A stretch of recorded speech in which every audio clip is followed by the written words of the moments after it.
أعوذ بالله من الشيطان الرجيم.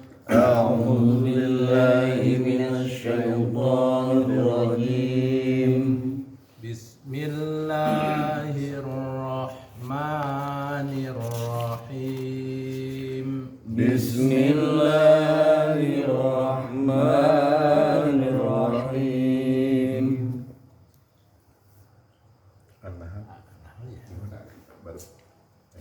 Ata amrullahi fala tasta'jiluh. Ada amrullahi fala tasta'jiluh. Subhanahu wa ta'ala amma yushrikun. Subhanahu wa ta'ala amma yushrikun. Yunazzilul malaikata birruhi min amrihi ala man yasha. Yunazzilul malaikata birruhi min amrihi ala man yasha. Ala man yasha'u min ibadihi an anziru. Ala man yasha'u min ibadihi an anziru. An anziru annahu la ilaha illa ana fattaqun. An anziru annahu la ilaha illa ana fattaqun.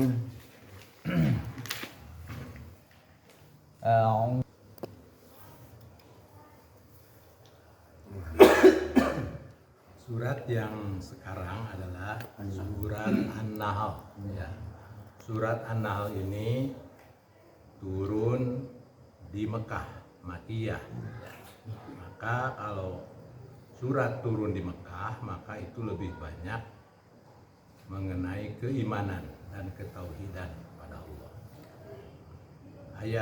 Surat ini An-Nahl itu ada jumlahnya 128 ayat, ya.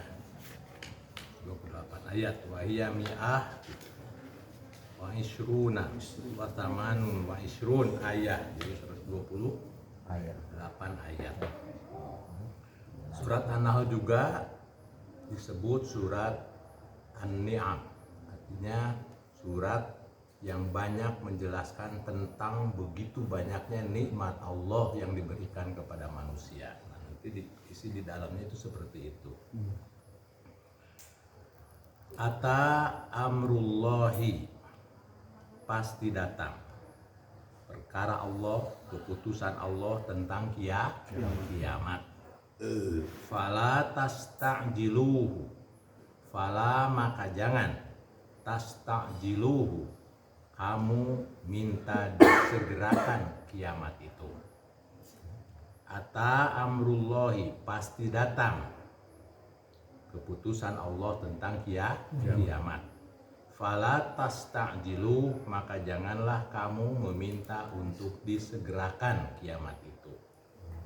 Subhanahu, maha suci Allah, wa ta'ala, dan maha tinggi Allah, amma yusyrikun, dari apa yang mereka persekutukan. Ata itu fi'il madi, ya. Kalau fi'il madi itu biasanya adalah past tense yang sudah dilakukan. Yang menulis past tense di bahasa Inggris. Aya continuous tense eta mah fi'il madi kata yati. Berarti kalau sudah padahal belum kan, artinya itu adalah pasti akan terjadi. Kiamat itu akan terjadi. Makanya jangan diminta untuk disegerakan. Orang kafir, orang musyrik minta disegerakan kepada Nabi Muhammad tentang kiamat itu. Iraha kiamat teh gitu tanya. Jadi itu ngaledek sebetulnya. Cemooh kepada Nabi. Mana kiamat teh nu dijanjikeun teh. Beda dengan orang Islam, orang mukmin. Orang kafir kalau menanyakan tentang kapan terjadinya kiamat itu adalah cemoohan, ngaledek iraha nantang gitu nya, iraha kiamat. Beda dengan orang mukmin. Kalau orang mukmin bertanya kepada Rasul kapan kiamat, maka orang mukmin itu adalah untuk bersiap-siap seperti itu. Tapi tentang kiamat itu tidak ada yang tahu kapan akan terjadi. Tanda-tanda. Pernah malaikat bertanya kepada Nabi Muhammad SAW. Satu, tentang apa itu iman, apa itu Islam, apa itu ihsan, kan itu dijawab oleh Nabi semuanya pertanyaan tersebut. Tapi ketika ditanyakan kapan kiamat, nah Nabi juga tidak tahu tentang kiamat itu. Termasuk yang nanya pun tidak tahu. Maka jawaban Nabi, yang menanya dan yang ditanya sama-sama tidak tahu tentang kiamat. Tapi kiamat itu pasti terjadi.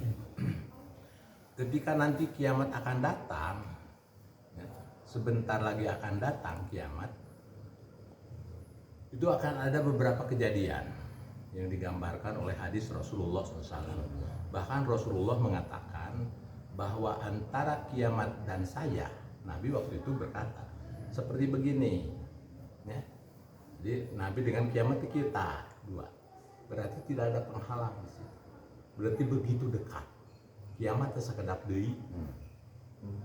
Nabi harita nyarioskeun kitu, kiamat itu bagaikan saya dengan ini seperti ini. Daya halang jadi teu kieu tah. Mungkin makana aya halang keneh di lama. Ieu mah kieu tidak ada penghalang dekat antara Nabi dengan kiamat tersebut. Nah, beberapa kejadian yang akan terjadi sebelum kiamat itu banyak sebetulnya. Nah, hanya di antaranya yang saya akan catat di sini adalah pertama, bahwa kalau mau kiamat itu nanti akan ada awan hitam yang datang dari barat. Awan hitam bagaikan perisai datang, dan dia akan naik ke luhur si awan tersebut dan akan mengeluarkan suara. Ayyuhan nas, wahai manusia.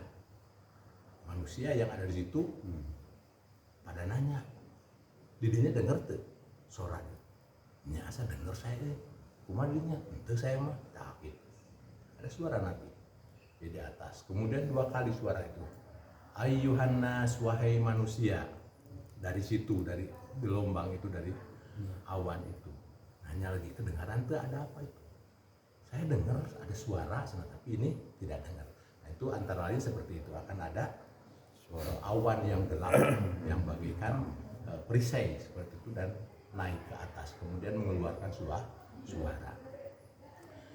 Ada dua orang sebelum kiamat itu, mereka membuka lapak, dagang, tema dagang kain, membuka bajunya, membuka kain yang akan dijual, dibuka lapak nanti. Terus dibuka lapak barang-barang teh rek dijual, akhirnya terjadi dijual. Mau kejadian belum ditinggalkan seperti itu. Satu. Ada lagi orang yang ngambil air sumur, ngambil air dari sumur, kemudian dia tidak sempat lagi untuk meminum air itu. Nah, itu ya. Kemudian ada lagi orang, ada sahabat Nabi namanya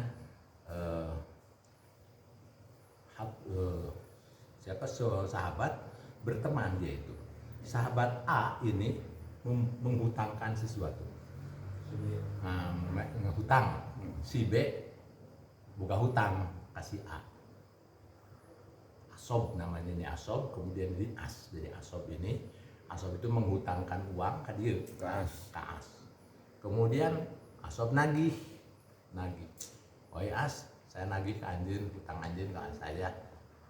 Cuma dijawab ieu mah iman, orang iman.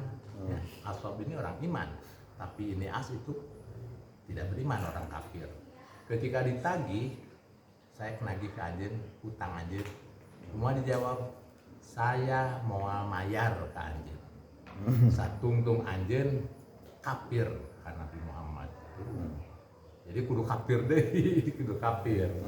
Jadi saya mau dibayar dinya satungtung didinya iman kadinya. Kumaha dijawab ku asob itu. Saya mau nagih anjeun sampai anjeun meninggal dunia. Tuh. Ya, saya tidak akan kufur kepada Nabi sampai anjeun maut, bahkan sampai dibangkitkan. Jawaban dia kumaha, nanti saya akan bayar ketika saya dibangkitkan. Tuh. Di akhirat saya akan bayar kepada kamu hutang ketika saya nanti dibangkitkan. Kan itu semacam nanti ledeknya seperti itu. Jadi jika nya maneh narek bisa bayar ketika di akhirat seperti itu. Nah, jadi ada dua hal. Kalau pertanyaan yang datang dari orang kafir berarti itu adalah ledekan ke Nabi Muhammad. Nantang kapan kiamat itu akan datang. Maka bagi orang yang beriman, kalaupun bertanya tentang kapan itu kiamat, dia akan bersiap-siap untuk mempersiapkan diri, persiapan untuk menghadapi kiamat tersebut. Kiamat itu sudah dekat sebetulnya. Kalau Nabi pernah mengatakan seperti ini, berarti dari Nabi ke ayeuna udah berapa tahun? 1400 tahun. Nabi pernah mengatakan seperti itu. Nah, perjalanan berarti kiamat sudah dekat. Dan kiamat itu sebetulnya tidak akan terjadi selama ada manusia yang bertauhid, yang mengucapkan la ilaha illallah. Najan saurang oge. Najan aya saurang mengucapkan la ilaha illallah, artinya tauhid ke Allah, ya, tauhid kepada Allah, kiamat tidak akan terjadi. Kiamat akan terjadi manakala sudah tidak ada lagi orang yang bertauhid kepada Allah. Semuanya musyrik. Jadi lamun geus musyrik semuanya, semuanya musyrik, maka kiamat akan tiba. Jadi setelah nu tauhid deui diajarkeun ku Rasulullah supaya bertauhid hanya menyembah kepada Allah, kari-kari ieu menyembah selain Allah. Ka Allah nyembah kanu sejen oge. Nah, nyembah. Nah, yang seperti itu berarti kemusyrikan. Nah, nanti mungkin kabeh musyrik. Selama ada saurang memang. Tapi kalau sudah seluruhnya musyrik menyekutukan Allah, maka akan terjadi musyrik kepada Allah di saat itu. Kemudian terjadi kejahatan, termasuk juga perzinahan itu di jalan-jalan seperti itu. Jadi bebas seperti itu. Jadi artinya orang-orang yang kafir, yang orang musyrik yang akan menikmati nanti hari kiamat adalah orang yang sangat buruk ketika dia hidup tapi bisa menikmati kiamat.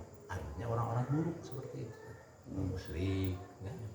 Kemudian zina segala macam karena sudah tidak ada lagi di situ tauhid tidak ada, menyembah Allah wungkul, menyembah Allah wungkul yang bertauhid, dan sudah tidak ada lagi amar ma'ruf. Amar ma'ruf di situ artinya bebas seperti itu. Maka Allah mengizinkan untuk terjadinya kiamat seperti itu. Ata amrullahi, pasti datang kiamat itu, perintah Allah. Fala tasta'jilu, maka janganlah kalian meminta untuk disegerakan tentang kiamat itu. Subhanahu wa ta'ala, maha suci Allah. Kan kadang maha suci Allah, wa ta'ala, dan maha tinggi Allah, amma yusyrikun, dari apa yang mereka persekutukan, dari apa yang mereka dijadikan kemusyrikan. Allah maha suci dari hal itu. Ini Allah mensucikan diri, sebab mereka sudah berbuat musyrik seluruhnya seperti itu. Nyembah Allah, nyembah kanulah lain, itu musyrik. Nyembah Allah, nyembah ka makhluk Allah, oke, itu namanya musyrik. Nah itu, nah makanya kalau orang yang musyrik itu menurut Allah itu mereka tidak beriman pada hakikatnya kepada Allah. Walaupun ngaku-ngaku, ya silahkan saja gitu. Tapi menurut Allah sepanjang kemusyrikan itu dikukut, dilaksanakan, maka dianggap itu tidak beriman seperti itu. Nah, ini khawatirnya di sini. Ya. Nah, kemudian yunazzilul malaikata, Allah menurunkan al malaikata, malaikat, birruhi, dengan wahyu. Di sini dengan ruh, di sini dengan wahyu. Bukan ruh, tapi yunazzilul malaikata, Allah menurunkan al malaikata, malaikat, birruhi, dengan wahyu, min amrihi, dari perintahnya, ala mayyasya, kepada yang ia kehendaki. Mampu Allah dikehendaki, min ibadihi, dari hamba-hambanya, anziru, agar diperingatkan mereka, diingatkan mereka, annahu, sesungguhnya dia Allah itu la ilaha illa, tidak ada Tuhan, tidak ada sembahan yang wajib diibadahi, disembah, illa ana, tuh iwal, kecuali anak saya, kumpul dengan hiji, fattakun, maka bertakwalah kamu. Nah, takwa yang paling agung, yang paling mulia, yang paling tinggi adalah tauhid kepada Allah. Jadi kalau orang bertauhid kepada Allah, maka itu berarti dia memiliki ketakwaan yang sangat tinggi kepada Allah. Jadi takwa itu bertahap-tahap. Takwa yang paling tinggi kepada Allah adalah mentauhidkan Allah Subhanahu wa ta'ala. Jadi pada dasarnya surat ini adalah memberikan gambaran perintah bahwa manusia itu harus mentauhidkan Allah. Hal-hal yang musyrik harus dicoba dihilangkan, kebiasaan-kebiasaan itu. Sebab kemusyrikan adalah kezoliman yang sangat besar. Dosa-dosa lain masih bisa diampuni, dosa maling, dosa zina, dosa naon gitunya, bisa taubat itu diampuni. Tapi musyrik, namun taubat itu bahayanya, itu Allah tidak akan mengampuni. Apa buktinya? Banyak orang yang masuk neraka, tapi suatu saat dia bisa diangkat, padahal dia berbuat salah. Kata Nabi, walaupun sahabat nanya kaitan dengan la ilaha illallah, tauhid kepada Allah, dia itu akan masuk surga. Apakah walaupun dia zina? Walaupun dia zina. Apakah dia walaupun dia maling? Walaupun dia maling, tetap pada akhirnya akan ke surga karena mendapat ampun, walaupun nantinya disiksa dulu. Beda jeung musyrik. Kalau musyrik mah tidak akan. Sebab ngaranna ge midua, menganggap selain Allah punya kekuatan, bisa memberikan keberkahan. Tidak ada berkah malaikat, berkah para rasul, para nabi, tidak ada itu. Berkah komo para habib, wali, tidak ada itu keberkahan. Berkah itu hanya dari Allah Subhanahu wa ta'ala. Sok dina tahiyat. Coba at-tahiyatu lillah. Assalamualaikum ayuhan nabi wa rahmatullahi wa barakatuh. Assalamualaikum ala ibadillahi sholihin. Asyhadu an la ilaha illallah wa asyhadu anna muhammadar rasulullah. Allahumma sholli ala sayyidina Muhammad. Allahumma sholli ala sayyidina Muhammad, terus wa ala ali sayyidina doana eta artinya naon eta? Allahumma sholli ala Muhammad. Ya Allah kan minta Allah. Allahumma sholli ala Muhammad wa ala ali Muhammad, memberikan sholawat dan salam kepada Nabi Muhammad dan Muhammad keluarganya dan keluarganya terus wabariknya. Tah, Wabarik ya Allah dan ala berikan Muhammad. berkah. Jadi sana orang nyungkeun ka Allah berkah.